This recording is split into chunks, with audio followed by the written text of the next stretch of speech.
Hi guys, we're at the OG Clubhouse in Oak Grove, Kentucky for their weekly no-net meetup game. It's an uncapped 136 mandatory straddle under the gun. Let's go in and see how we do. We buy in for 1K to start and take our seat. Hopefully we get some interesting hands for your viewing pleasure. Let's get started. Early on in the night, we're about pocket fives under the gun +1. Under the gun limp calls to us, we raise to 25. Hijack calls, button calls, big blind calls, under the gun calls. We're going 5 ways to the flop. Flop comes king 6-8 with 2 clubs. We've got bottom pair and a backdoor straight draw. Checks around to us. We check it. Hijack bets 25. Button calls. Big blind calls. Under the gun calls. We're getting a good price to see a turn, maybe improve on our straight, or possibly drill a set, even though if we drilled a set, we wouldn't really love it. Turn comes the 8 of diamonds. We improve to 2 pair, but it's not what we were looking for. Checks around to us. We check it too.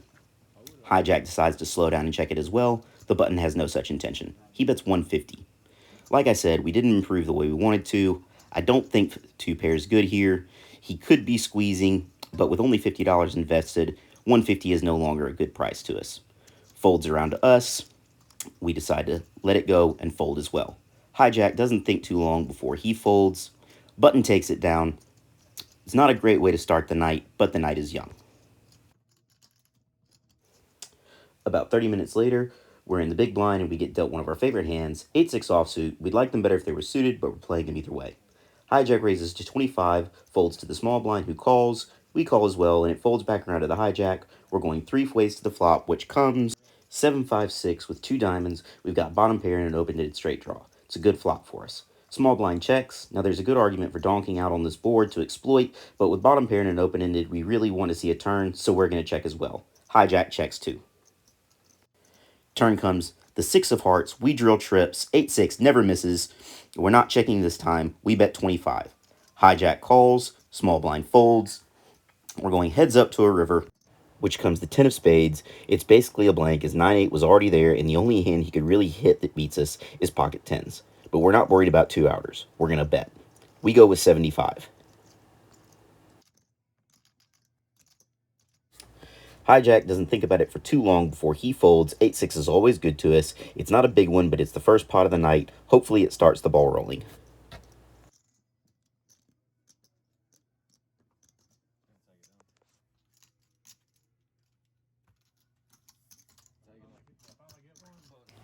A few hands later, we dealt pocket 8s in the cutoff. It folds around to the hijack who limps in, and we raise it to 25. Small blind, big blind, and straddle all fold. Hijack calls. He's a bit of a loose cannon, so we're proceeding with caution. We go heads up to the flop, which comes ace 3-4 rainbow. We've got second pair. Hijack checks. We c-bet to 30. Hijack calls. We're going to a turn. Turn is the ace of spades. Hijack checks again. With the hijack showing weakness, we're going to rep our range. We make a small bet of 50 to make it look like we want to call. Hijack calls. Now we're probably thinking that he either does have the ace or he's on a draw, something like 5-6 suited with maybe even backdoor spades. Barring a miracle 8 on the river, we're probably giving up.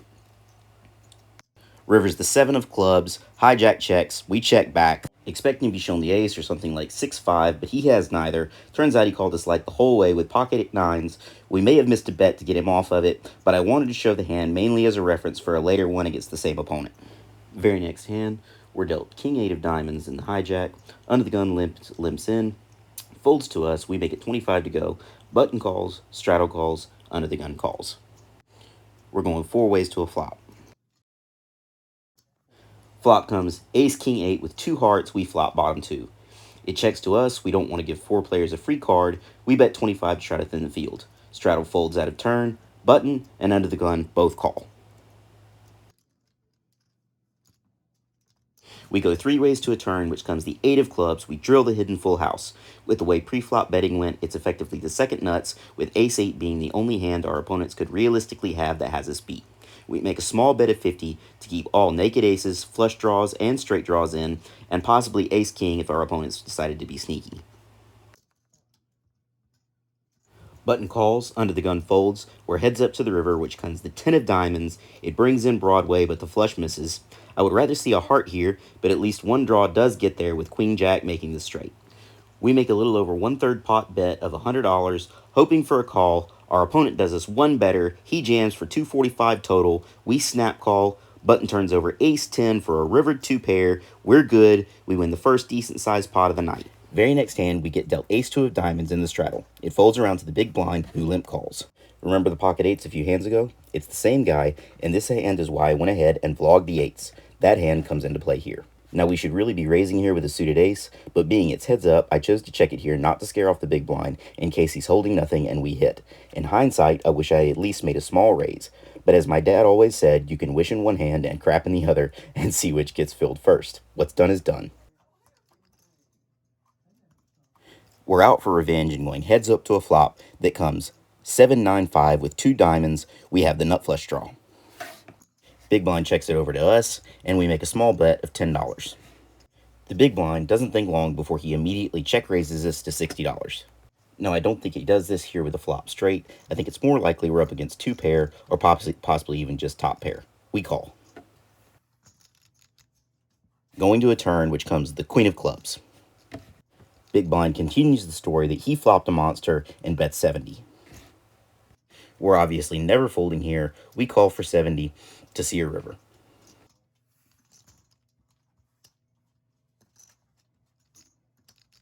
The river doesn't disappoint. It's the 5 of diamonds. It's an action card. It brings in our flush, but also pairs the board, which we don't love. Big blind slows down a little bit by making a small bet of 75.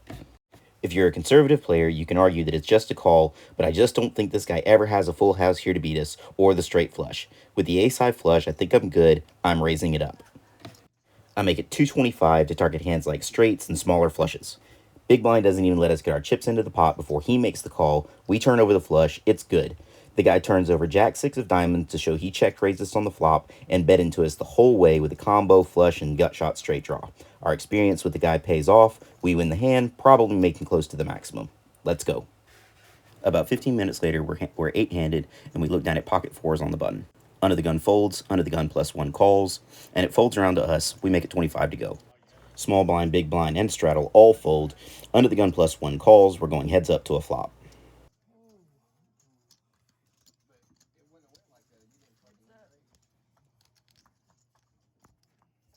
Flop comes 5-5-3 rainbow. It's a good flop for our 4s. Under the gun +1 checks. We see bet to 25.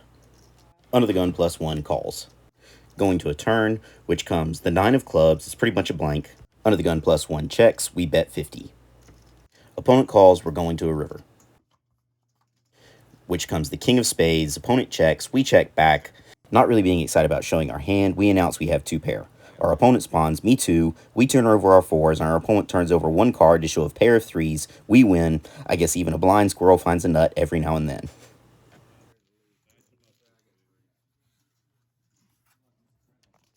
A few hands later, we're dealt 10-9 of diamonds in the cutoff. It folds around to the hijack, who limp calls, and we make it 30 to go. Small blind, big blind fold, straddle calls, hijack calls. We're going 3 ways to a flop.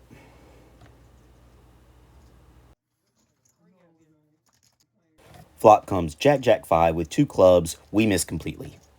But straddle and hijack both check. We're going to c-bet to rep our range as the opener to see if we can take this down right here. We bet 70.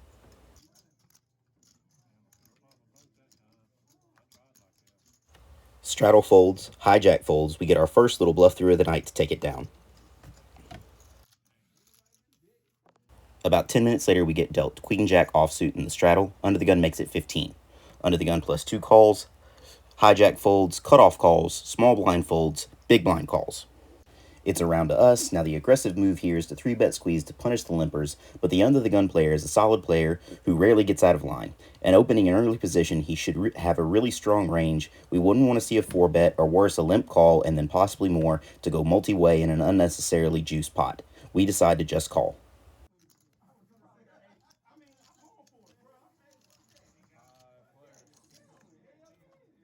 We're going 5 ways to a flop, which comes 9-10 deuce with 2 clubs. We have an open-ended straight draw. Big blind checks. We check. Under the gun makes it 40. Under the gun +2 folds, cutoff folds, big blind calls, and we call.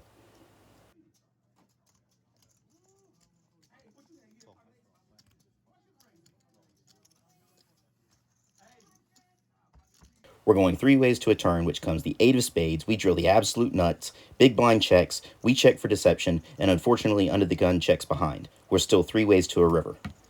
River is the 9 of diamonds pairing the board. It's a card we really didn't want to see as our straight is significantly downgraded. We no longer have the nuts. And to make matters worse, the big blind leads for 100.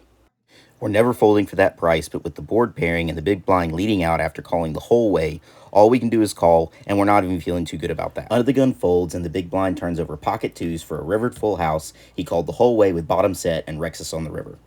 It's really frustrating, but we pretty much lost the minimum, and I really don't think the hand plays out any differently if I squeeze pre-flop like I mentioned, because the big blind tends to be a calling station multi-way, and if my 3-bet gets called by one other player, he's most likely in there as well. Let me know what you think in the comments. About 15 minutes later, we're dealt pocket jacks on the button. It folds around to under the gun +2, who limp calls. It folds to us. We make it 45 to go. Small blind, big blind, and straddle all fold. Under the gun +2 calls. We're going heads up to a flop.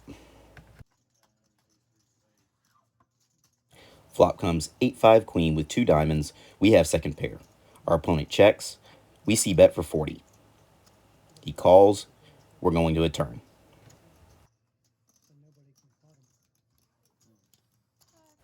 Turn comes the 10 of hearts. Our opponent checks and we check back. In hindsight, I really don't like my check back here because holding jacks, we're not worried about the straight, and the flush draw misses. With a big bet, we might get weak queens and flush draws to fold. The only thing that's definitely calling to a big bet is queen 10 and maybe an ace high flush draw, which would give us a good read on what our opponent has if he does call. And now, showing weakness, it gives our opponent the opportunity to lead out on the river regardless of what comes. River comes the ace of hearts. We're downgraded to third pair. Our opponent does exactly what we gave him the rope to do and leads out for 80.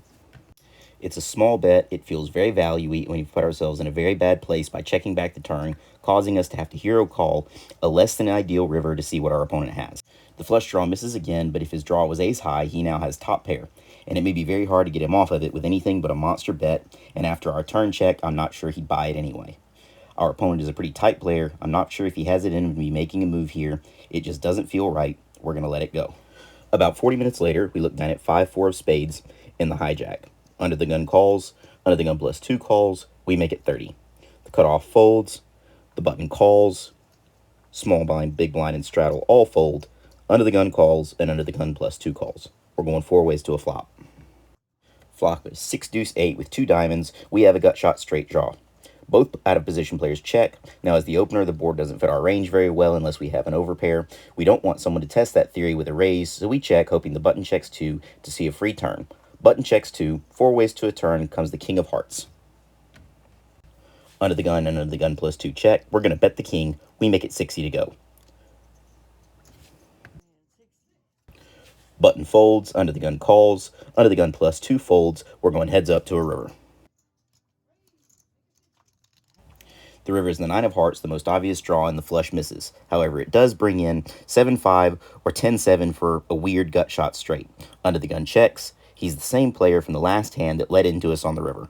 Like I said, he's a tighter player, and there's absolutely no way we win without a bet. After misplaying the last hand like we did, we're not going to slow down here and give up and check it back. We bet 150. Button snap folds. We take it down. It's good to get a bluff through, especially after misplaying the last hand against the same opponent. I turned the sound back up here for some good table talk. He's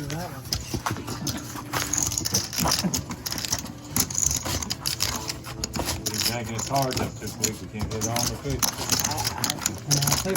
Do what you got to do. Hey, look at the smile he's got on. We can't let him slow this game down. I'll be So you do what you trying. got to do. I tried. He's just too slow over here. About an hour and a half later, we look down at king queen offsuit in the small blind. Under the gun calls, button calls, small blind calls as well. We make it 50 to go.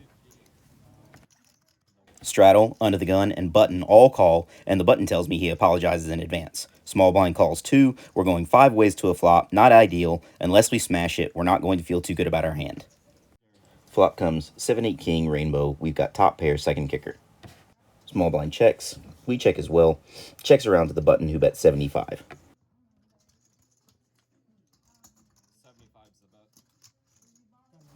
Small blind folds. We can't fold for that price. We call. Straddle and under the gun both fold. We're heads up to a turn. In hindsight, I really don't like our flat here, as I wish I had raised to find out where we were at. Going forward, we now have no indicator of his hand strength other than just his aggression.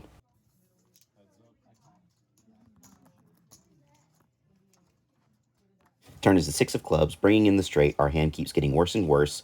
We check it. The button now goes 125. Now, I think a fold here is perfectly fine, but the bet is still a relatively low amount compared to pot size. I really don't think he has a straight in this spot. It doesn't feel that way in the moment. I'm putting him on some kind of weird suited king that's turned into 2 pair, which means we're still drawing live. We call. River is the 4 of clubs, bringing in 4 to the straight as well as the backdoor flush. We don't improve. We check it.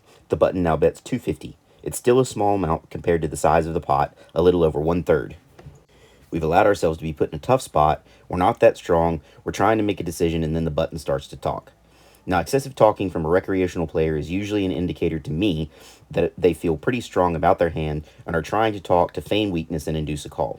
Something about the hand just doesn't feel right. It hasn't felt right the whole way. We decide to let it go. Button flips over 1 card, the king of clubs. I feel much better about the folds. I think we were up against 2 pair or better. About 30 minutes later, we're dealt ace-jack offsuit on the button, folds around to us, we raise it up to 25.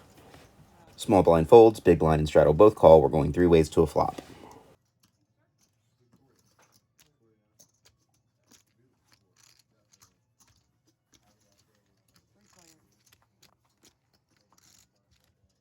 Flop comes 3-10 ace rainbow, we've got top pair with a good kicker. Big blind and straddle both check, we bet 40. Big blind calls, straddle folds, we're going heads up to a turn. The turn comes the king of clubs, our opponent checks again. Now a king brings in Broadway, but we have card removal to that hand. And the big blind has shown no aggression, we're betting again. We bet 75. Big blind calls, we're going to a river. River is the 7 of hearts, big blind checks it again. With the big blind checking all streets, I think he's got nothing more than a weak ace. We bet 150. Big blind doesn't snap call. We're feeling better and better about our hand. I believe ace-jack is good here. We're just waiting to see. Big blind doesn't think about it for too long before he puts in calling chips. We turn over the ace-jack. It's good. Our opponent shows us an ace. It's just what we thought he had. We take down a nice little pot.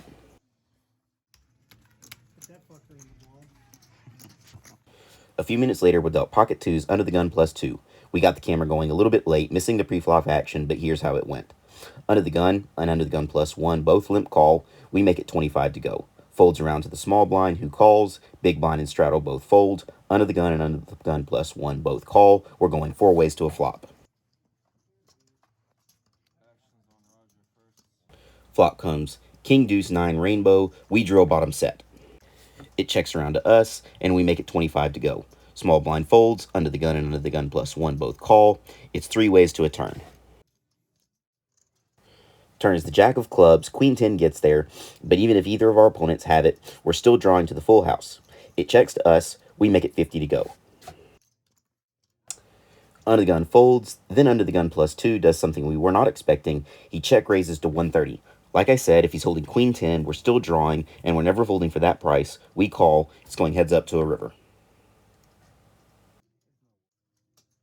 River comes the jack of hearts. We make the full house. Now, we are losing to king jack and jack 9. Either hand would make our opponent's check raise on the turn make sense, but we're never folding here.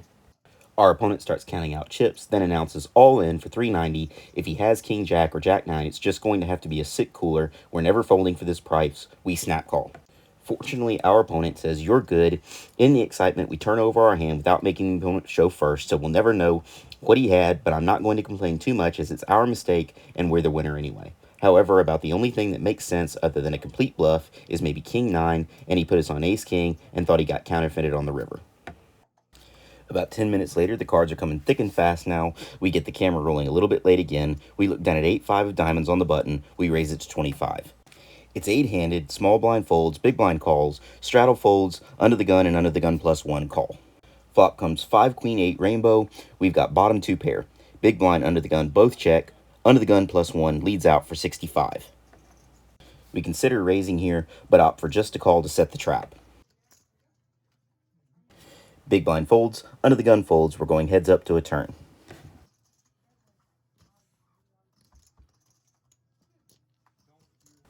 turn is the 8 of clubs. We absolutely smash it for a completely hidden full house. Our opponent saves us the trouble of betting and leads out again for 105. Our opponent has his foot over the trap, betting big and fast. I don't see any need to show our hand strength yet when there are not many rivers that we don't want to see. We just call to let him put his foot all the way down. The river comes the 5 of clubs. It's not our favorite card to see, as now any 8 or 5 make a full house. But as the opener, we shouldn't have many of those in our range anyway. So if our opponent thought he was good, he probably still does. Our opponent doesn't disappoint. He still thinks he's good. He leads out for 150. Calling isn't an option here. We're going to raise it up. We make it 400 to go.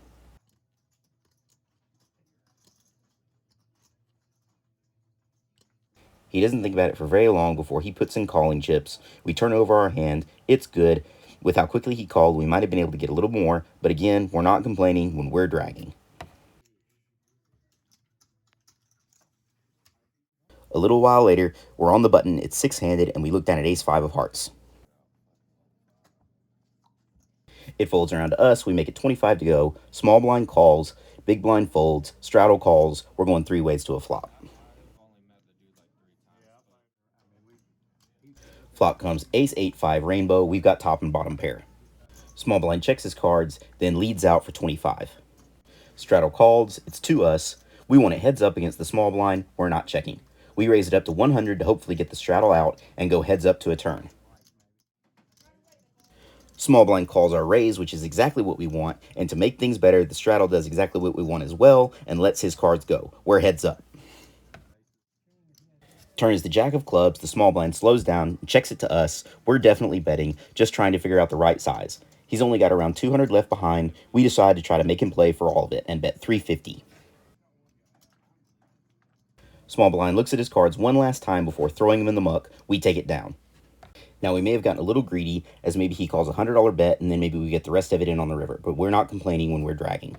An interesting side note, the straddle asks if 2 pair would have been good, and says he folded ace-jack. If not for our raise on the flop, he would have caught the jack on the turn for a better 2 pair. Our flop raise feels better and better. About 15 minutes later, we've announced it's our last hand, and we look down at pocket kings in the cutoff. We're 7-handed, it folds around to us, we make it 25 to go. Button folds, small blind and big blind both call, straddle folds, we're going 3 ways to a flop. Flop comes queen 8-3 rainbow, we've got an overpair to the board. Small blind continues this pattern for the night and donks out again for 25. Big blind calls. Normally, I'd consider just smooth calling in this spot to give the small blind some rope, but with the big blind coming along, and with the side note of this being our last hand, we're not slow playing. We raise it to 100 to hopefully take it down right here and now. It works. Small blind and big blind both fold. We take it down. Let's start racking up.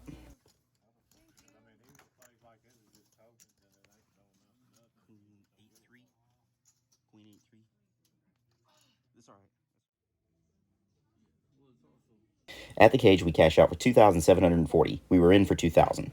We won some nice sized pots, but also gave a lot back in dribs and drabs. But still, a win is a win. We book it for $740 profit. We're heading out a winner. I want to thank all of you for watching. If you enjoyed the video, give us a like and a subscribe, and we'll see you again soon with more videos to come.